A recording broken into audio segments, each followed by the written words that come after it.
no sé, igual siempre hay cosas que podemos arreglar y hacer mejor, pero hay que valorar el trabajo del equipo que lo hizo muy bien, sí. Ha salido todo hoy, sobre todo la primera media hora ha sido espectacular. Sí, sí, en 30 minutos creo que había ya 3-0 y pues cuando se ve que cuando hacemos las cosas bien y que cada uno está concentrado en lo que tiene que hacer, podemos ganar a cualquier equipo de la liga. ¿Qué has pensado en el momento del gol? Porque con el VAR y todo, no sé. Sí, pues sí, es el juego del bar un poco, no se sabe nunca, pero en el banquillo me habían dicho que ya era gol, entonces me preparaba un poco y nada, muy contento de haber podido ayudar al equipo. Son 5 de margen respecto al descenso, a 10 del playoff. Yo sé que queda muy lejos, pero este partido supone un cambio de inflexión, un punto de inflexión.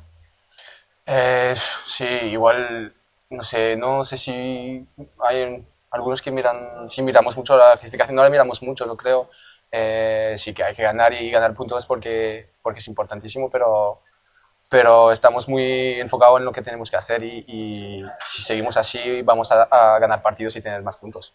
Ha habido partidos que el equipo también ha jugado muy bien, ha tenido muchas oportunidades, por ejemplo, Almería, sin ir más lejos, y ahí parecía que no entraba nada y hoy ha entrado todo.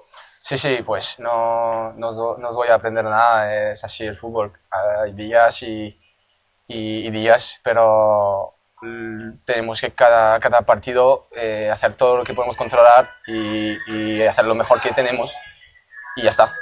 Hay días que va a salir bien y otros no tan bien. Y ahora para hacer todavía más bueno este triunfo y el del otro día contra el Zaragoza, ganar en casa del Sporting sería ya ideal. Sí, sí, hay que hacer lo máximo y, como te he dicho, trabajar y estar muy concentrado en lo que tenemos que hacer para llegar al partido con 100%, 100%.